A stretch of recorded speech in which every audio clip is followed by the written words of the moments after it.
Picking up immediately from the previous video installment, as the first battle or the first contact is being made between opposing forces within the Battle of Waco, as the various Trojan shock forces from the PLA 68th Group Army operating within the Waco area are now emerging from their various CCP regime properties that have been strategically purchased in and immediately around the city of Waco within the vicinity. As some units are a bit further away by a few miles, they move into place, while others have been strategically placed as close as possible to their prime objectives, being I-35, as well as the Waco Regional Airport, and even the TSTC Airport, the biggest airport owned by an educational institution, although it is involved in what can be called, quote-unquote, public-private partnerships with the regime and also with various private corporations, primarily defense corporations. As the independent headquarters battalion over the entire 288th Light Infantry Division, as well as the independent support battalion, had moved in and established control over the airport, the other forces on the map within the 288th Light Infantry Division, including its 13th Light Armor Brigade, most of which off the map, minus its artillery battalion, equipped with the PCL 181s, which were heavily shelling the area, along with the rocket artillery in the form of the 122 millimeter PHL 81s, which were firing from the artillery battalion within the 8th Independent Brigade right here. And they were also rocketing downtown, as well as armed civilian groups that had been emerging due to the complete and total communications and grid blackout, as well as everything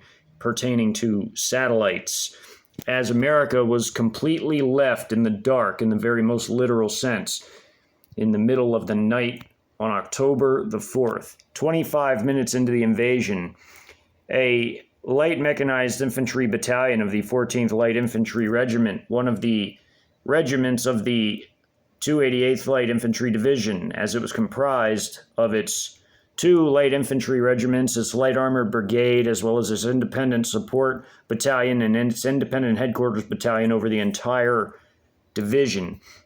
As these forces were moving against their objective, which was to eliminate enemy forces and control the northern entry and exit via I-35 to prepare to make way for the soon-to-pass-through external prong of Group Armies 7 through 13 of the PLA. Other light infantry forces, including this light mechanized infantry battalion, were likewise moving on armed civilians, now beginning to emerge in somewhat significant numbers all throughout the city, comprising a total of several thousand when combining all of their numbers, while many other more wise armed civilians have taken the time to flee the city and run the gauntlet of fire, getting out before they lost their chance to do so, many opting to take tertiary roads out of the city instead of the main federal and state highway system, which was now under heavy assault by the PLA within the region, as they sought to completely control these prime routes for their own use. Within the fighting that occurred just outside of North Waco in its outermost suburbs, on this particular map, it is a 1 mile by 1 kilometer map in terms of its scale.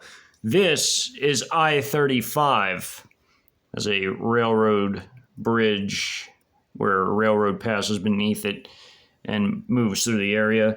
There's also the entries and exits to the interstate right here. There's a huge gas station, fast food places, and a park, as well as more upper class housing within this particular area, and even an apartment complex.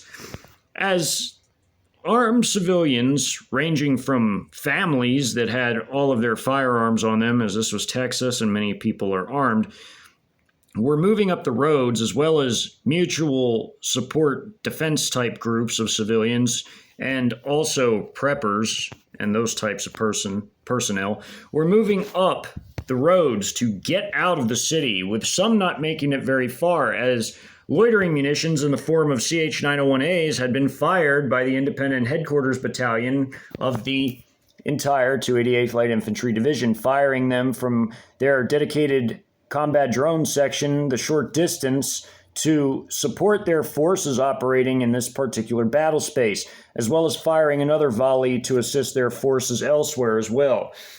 The CH-901A, as it was produced in massive numbers, was seemingly ubiquitous throughout the entire invasion and played a massive role in subduing enemy forces.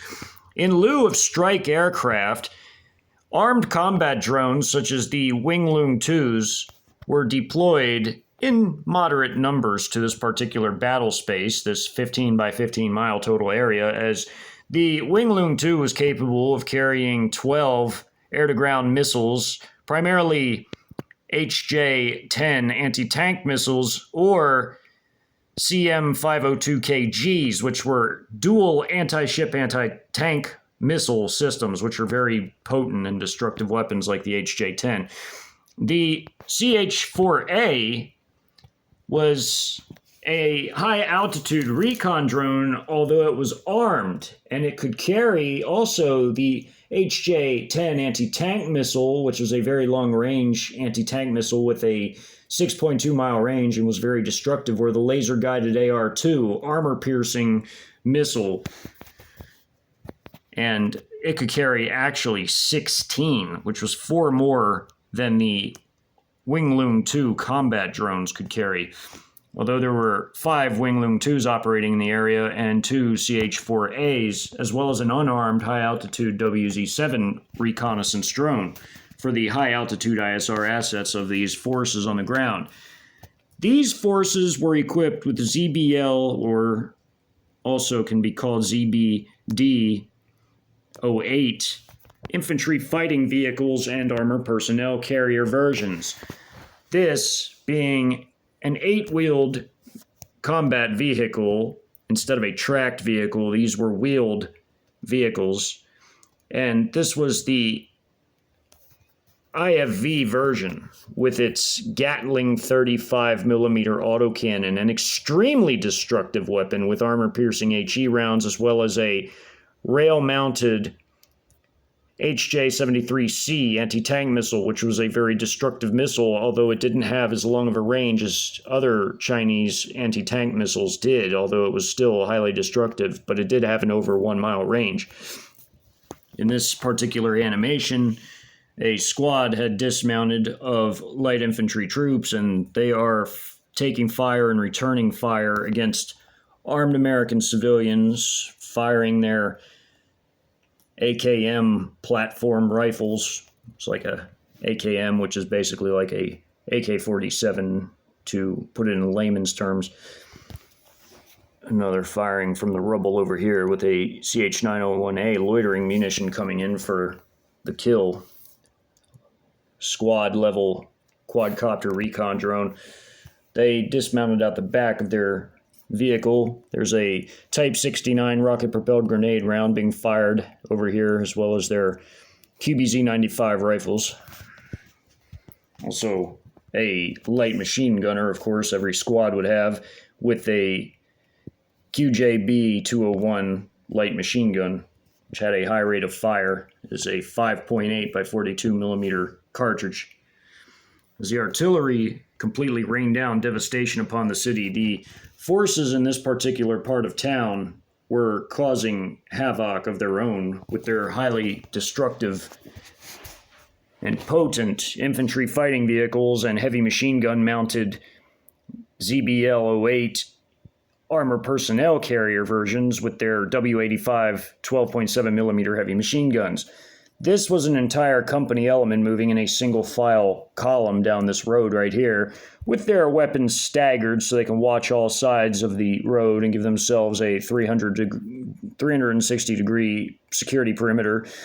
This element right here is a combat company with the platoon of the company just off the map, which was its command and logistical elements, as with this one, and also with this one here with its headquarters platoon also off the map. Same with this one. These were its combat platoons, all moving up these two roads right here.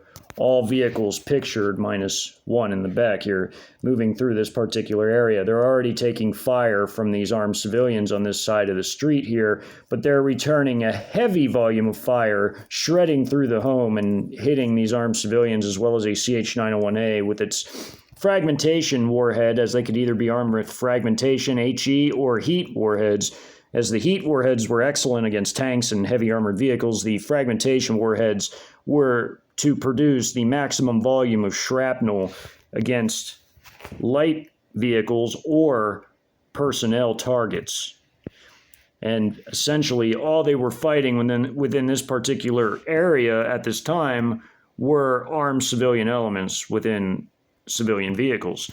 And thus were the CH-901A loitering munitions with their heavy shrapnel warheads the ideal choice for use, as these were set on AI targeting parameters that were linked to the combat data links, which were updated in real time by the quadcopter and high altitude reconnaissance assets, or the ISR assets, intelligence, surveillance, and reconnaissance, which is your squad level quadcopter recon drone all the way up to your high altitude drones and satellites. Even you can include spy planes in that as well, as they are a part of the ISR network.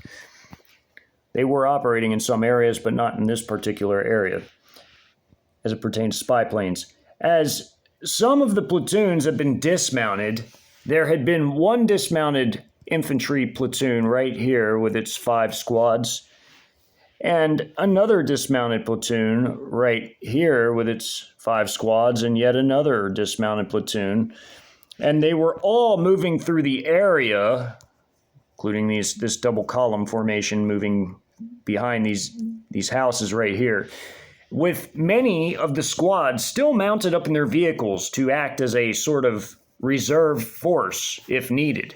However, these dismounted troops were performing well, as they were moving rapidly and wiping out their enemies with the assistance of their vehicles acting as mobile fire support platforms, as well as their own small arms and also their anti-personnel rounds for their Type 69 rocket-propelled grenades, which also were produced in freakish quantities, and almost every PLA soldier had access to them, as they were full of these within their vehicles throughout the PLA, as well as some having anti-tank capabilities with their HJ-08 man-portable anti-tank wire-guided missile systems. And they were supported by the CH-901A loitering munitions operating throughout the area, as well as an armed Wing Loong 2, which, as certain vehicles with armed civilians had been seen moving down the highway, they were immediately targeted and destroyed by these CH-901As, with these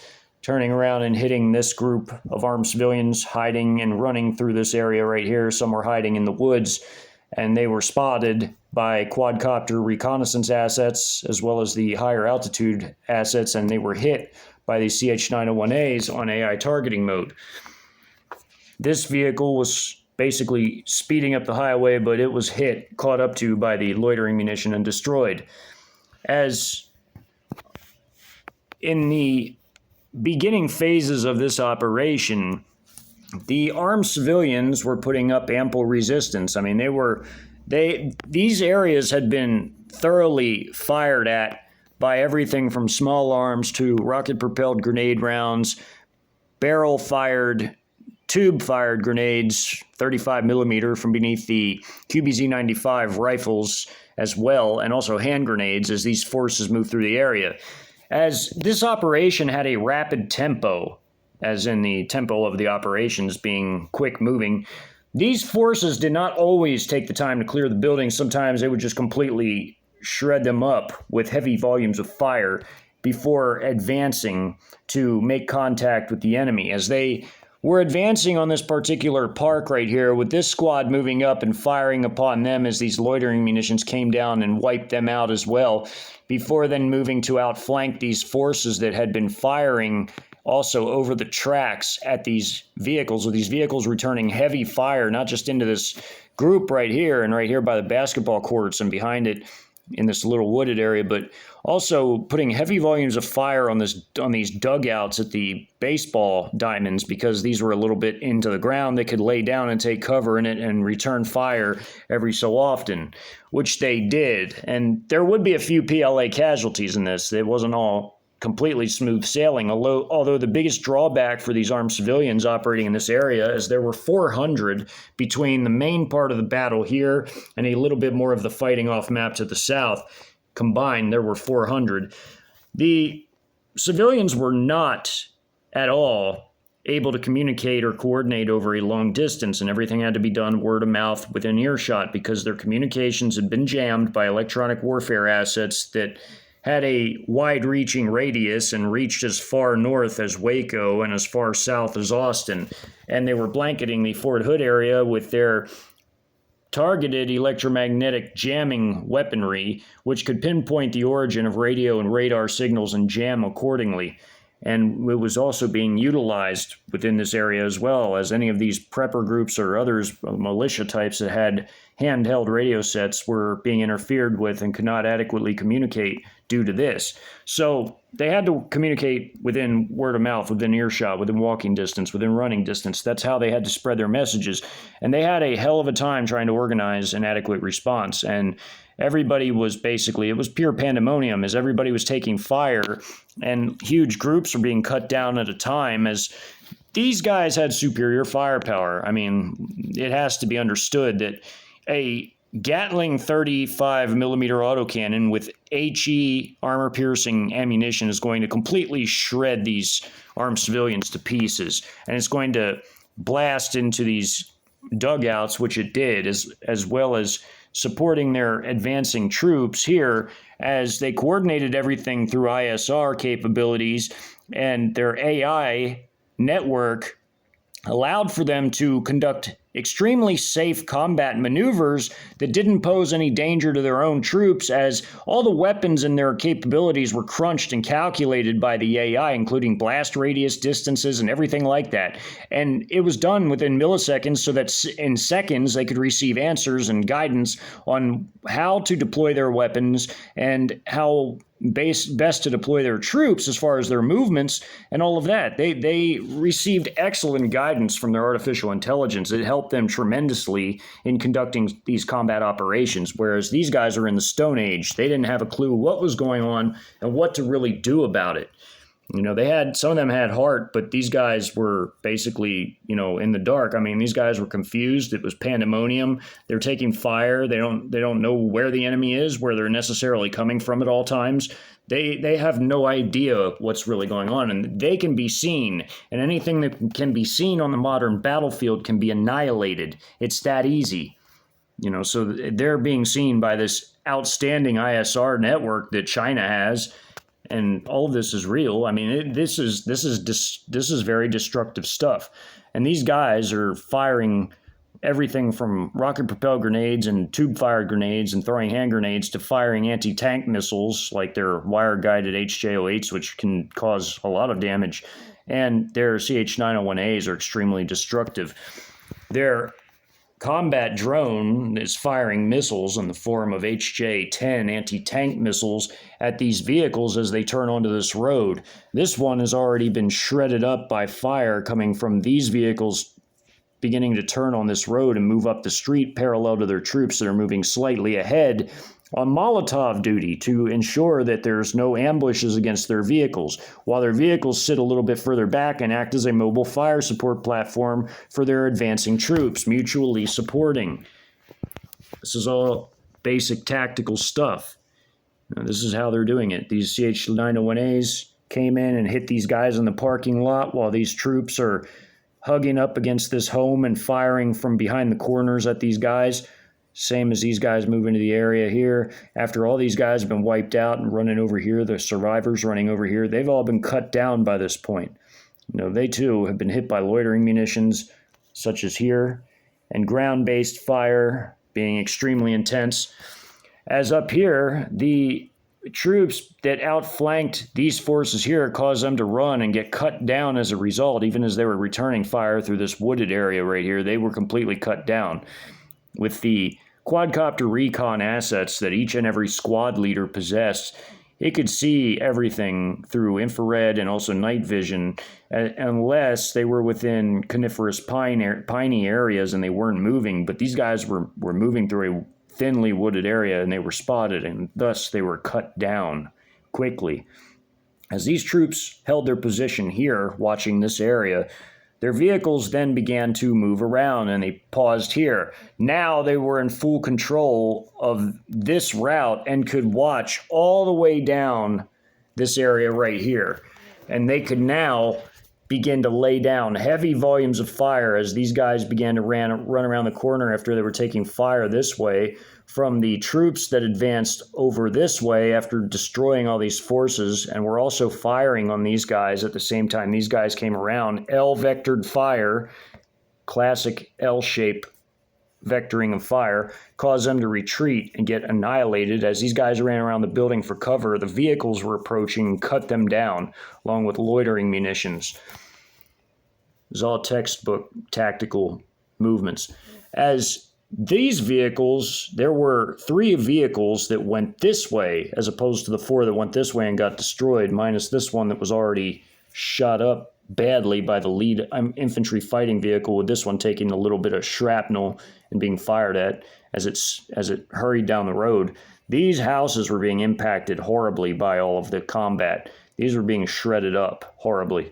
While these 3 vehicles moved this way, they each had 5 armed men within them, and they got out of their trucks. As all of this was going on a bit earlier, all the fighting here between the dugouts, firing, and these troops advancing, bounding and covering tactically with these guys over here as they bound a little bit ahead, laying down heavy fire on this area as these guys ran earlier and were cut down when they were right here. And these guys bounded ahead and took the dugout out. As these guys had gotten out, they had exchanged fire as they tried to run and charge at them, but they were all eventually cut down and their vehicles hit by loitering munitions. As all of this stuff was happening at roughly about the same time as in all the movements that were explained up here, the movements occurring here with these vehicles moving up a little bit to support their troops and hold this particular area, while these vehicles all moved right here to assist their troops, bounding and covering tactically along these fast food buildings, getting in quick firefights. They knew these guys were hiding along these fences right here that separated these fast food areas. So they laid down heavy fire on them as they sort of cut the pie around the corner and completely laid waste to these guys. And then when these guys bounded a little ahead, they covered this while these guys are still here. Then these guys bounded ahead, and these guys bounded, then they bounded. And by the time they got here, they secured this road and the gas station. And now they could hold down this entire entry and exit area right here, while these vehicles stopped right here to be able to hold things down this way with their fire.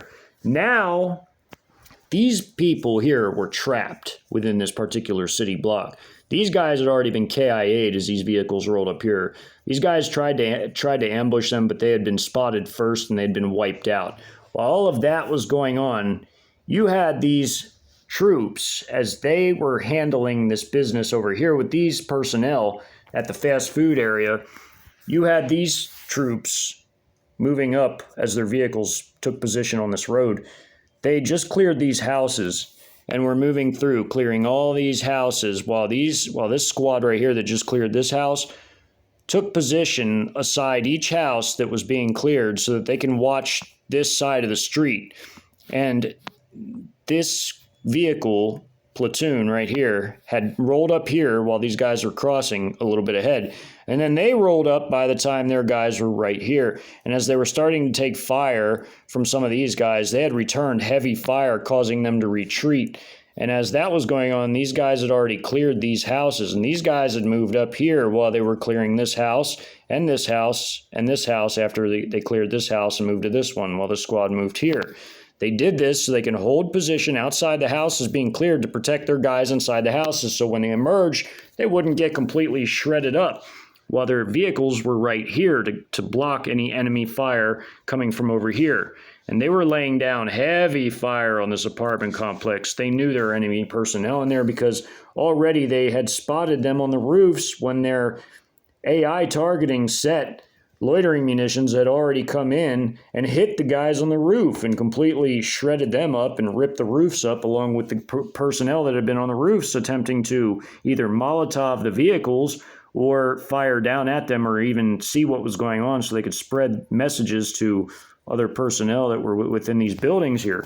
So what happened then was, as they had moved here, they had taken a little bit of fire from these guys right here, and they returned heavy fire along with the vehicles vectoring fire this way and this way. This was before the troops moved across the street to start clearing the buildings. When they moved over here, they got cut down bad by this lead infantry fighting vehicle, and the two staggered vehicles, the armor personnel carrier versions with their W-85 heavy machine guns right behind them, they could vector their fire safely on either side of the infantry fighting vehicle. And all three of them fired and completely cut these guys down, as well as these guys firing on them as well, staying on the side of the street where they were safe.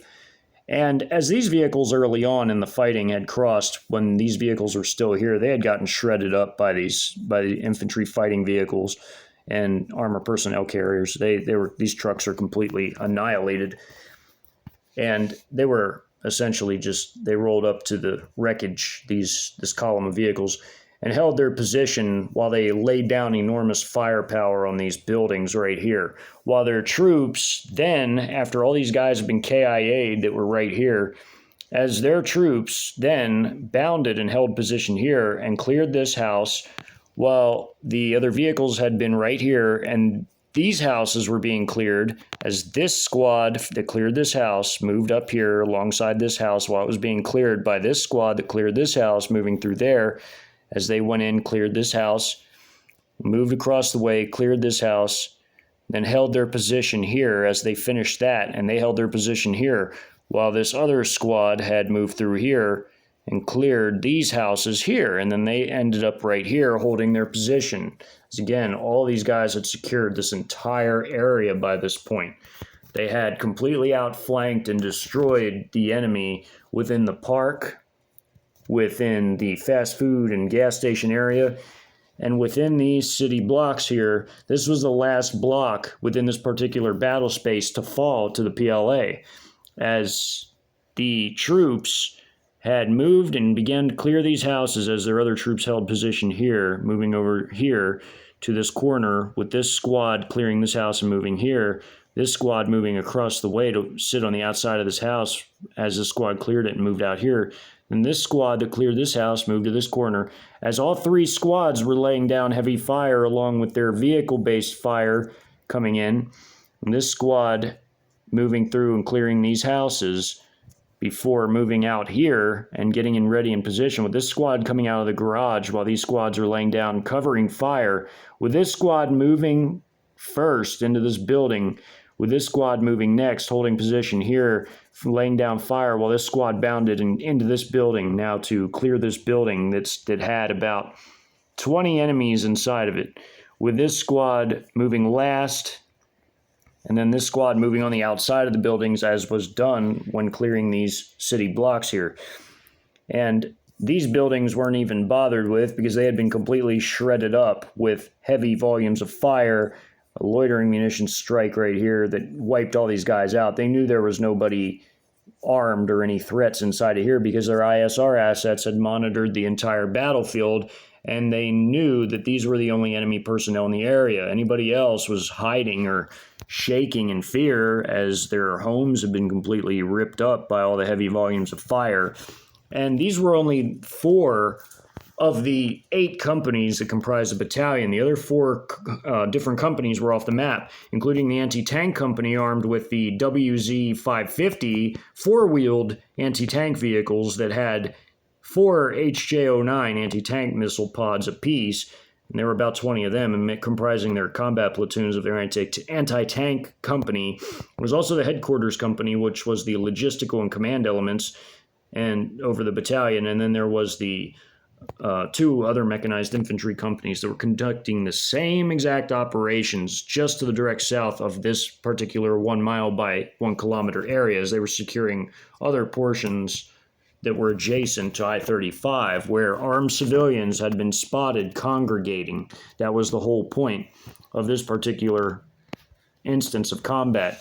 As this drone had contributed well as the loitering munitions, it had veered off to patrol other areas just in case there were any armed civilians emerging elsewhere in large enough groups where they needed to be dealt with, because it had only used up 4 of its missiles. It still had 8 more aboard, and there were 5 of these wing loons, and there were more contributing to other instances of combat that were flaring up throughout the map. As these forces began to clear this building of all the enemy personnel, while this squad moved to the side of this building, while this squad moved to this side, and this squad cleared this building along with this squad, and then they moved to clear these buildings, while this squad that had been out alongside the buildings moved here to clear this one after this squad finished, with this squad moving on the side to watch the flanks of the building clearance operations, with this squad moving to guard the flanks, as by this point in time they've reached the end of their particular zone of operations, with the other companies conducting their own operations just to the south, belonging to this same battalion.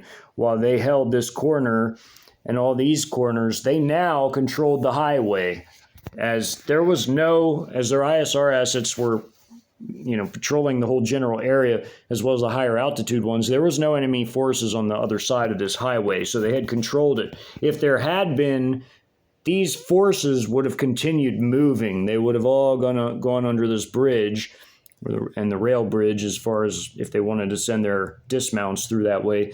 They all would have gone under this bridge and cleared the other side of this highway, but they didn't need to because they had completely annihilated all enemy resistance within this particular area.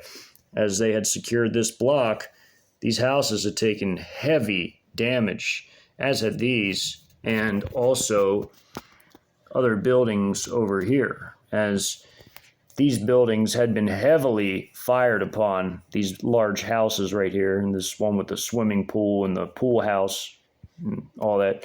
They still had their vehicles further back here as well from these combat platoons of the other company, and they could bring them forward at any time if they needed to. And all these other companies that were on the streets, or other platoons, such as this platoon from this company, as the headquarters elements were still off the map as well for these 4 companies. So they could bring all this stuff forward at any time, and they could even dismount more troops if they needed to. But they didn't need to, because what they had utilized was more than enough for the operation at hand. They were only fighting some armed civilians that were disorganized, that were just coming out of their homes in complete shock and surprise.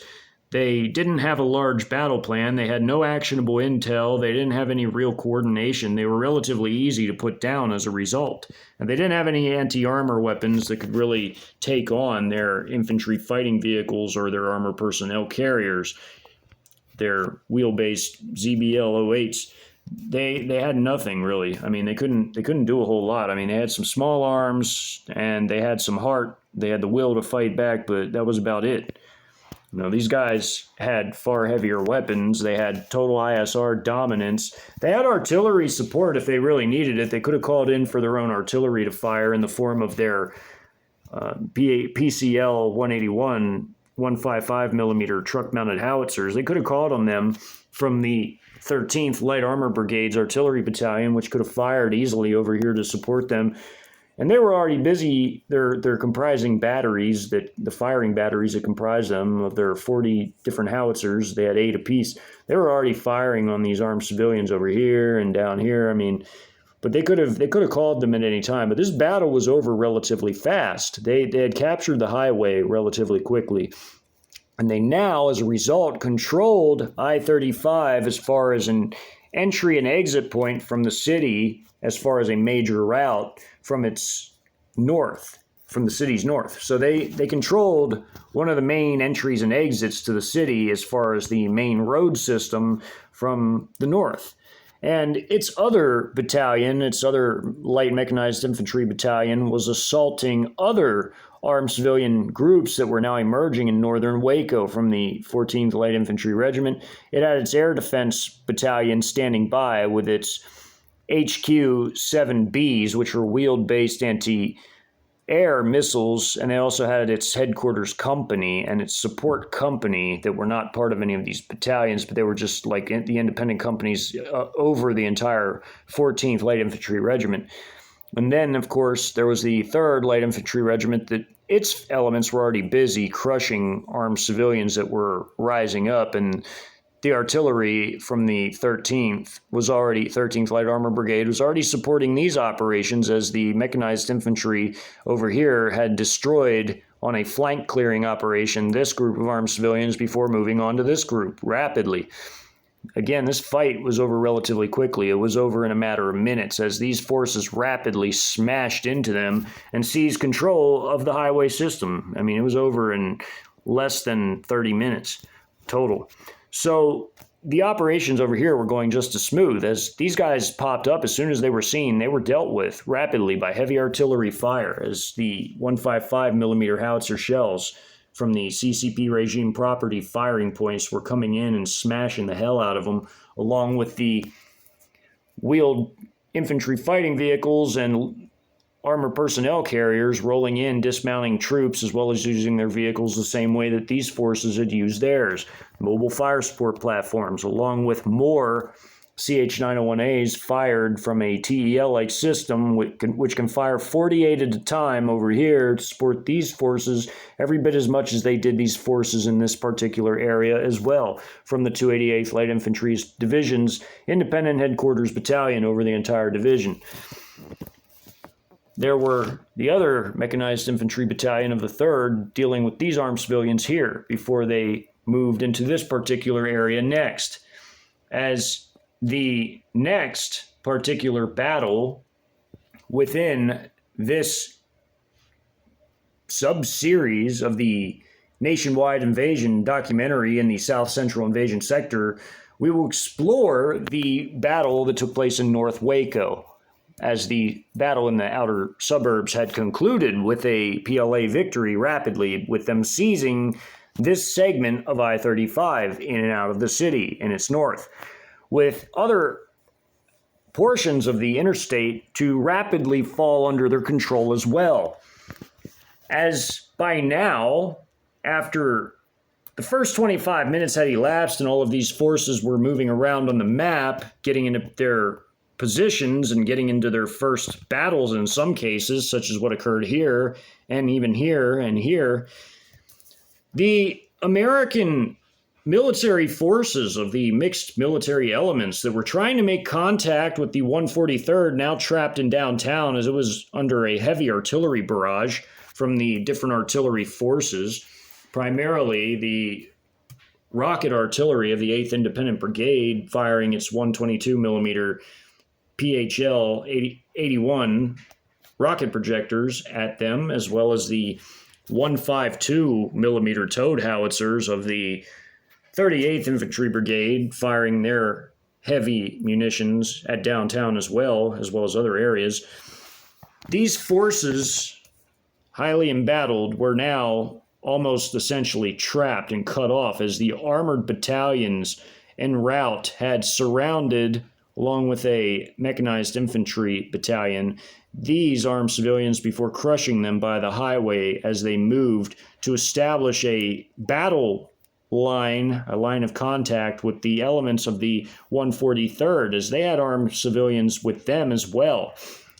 As the different American units were making their way into the Waco area, they were literally running a gauntlet between these different PLA units as they had hurriedly fled the Fort Hood battle space and would be arriving within the Waco area within an hour and 15 minutes after the Battle of Waco had even started, as they were hauling proverbial ass in their vehicles to get out of the line of fire at Fort Hood, only to jump into a different battle occurring in nearby Waco, as they had fled out of the north of Fort Hood before Russian or Chinese forces could reach them, as they physically had to fight through other units, and this allowed them time to escape. As they were moving through the area, they were being spotted by ISR assets, and some of them were purposely let into the city, as this was to become a trap on a strategic level, to entrap them and destroy them within this particular battle space. As in fourth generation warfare doctrines, there is no such thing as a front line. There's only lines of contact where enemy forces collide. There is no safe front line behind which the nation can mobilize any type of resources, however limited they might be. In the case of the United States, as over the years, its World War II/Cold War era industry has long since been dismantled, as it is a profit-driven military-industrial complex and not necessarily a purpose-driven one, like the Chinese or Russian military industries. And China's military industries dwarfed those of America, as they had many, many hundreds more factories than did America, as far as factories that were 1.5 million square feet of production space or larger. And typically, many of the Chinese factories were far larger than that. Norinco alone had 300 of these mammoth factory compounds, and that wasn't even speaking of their smaller satellite factories as well, that were satellite factories of their larger industries. The same was the case of China South Industries Group with its whopping 200 factories, as well as there's also a few aviation subsidiaries of the Chinese defense industry with their own numerous factories, as well as China's enormous capability of shipbuilding as well for their military ships, as they produced 70% of the entire world's shipping. And translating to their military vessels, as the Chinese civil military fusion policy ensured that all civil industries could be retooled to produce military hardware as per the civil military fusion policy. This was already a set up deal in China. But they didn't even need to do that, as their standard military industry was already more than enough and produced 6 times on average, when averaging out all weapons and ammunition types and vehicle types, produced 6 times more than what America did. And that was without being on a war footing. China was a beast in terms of industry and even technology, as it turned out more STEM graduates than any other nation, as in science, technology, engineering, and math, putting America to shame, as China was now a leader, undisputed, in many key areas of technologies, including those relating to military technologies. And they were a big fan of dual-use technologies that had applications in the civilian world as well as the military domain. The bias of many Americans had blinded them to these realities. And even the recent Great Proxy War in Eastern Europe showed that Western military hardware was not what it was cracked up to be, so to speak. Although it worked, true enough, there were nations that had better hardware. The Battle of Waco will continue in the next video with the battle in North Waco against a pocket of over 800 armed civilians being separated as they're engaged by two different light mechanized infantry battalions, one from the 3rd Light Infantry Regiment and one from the 14th.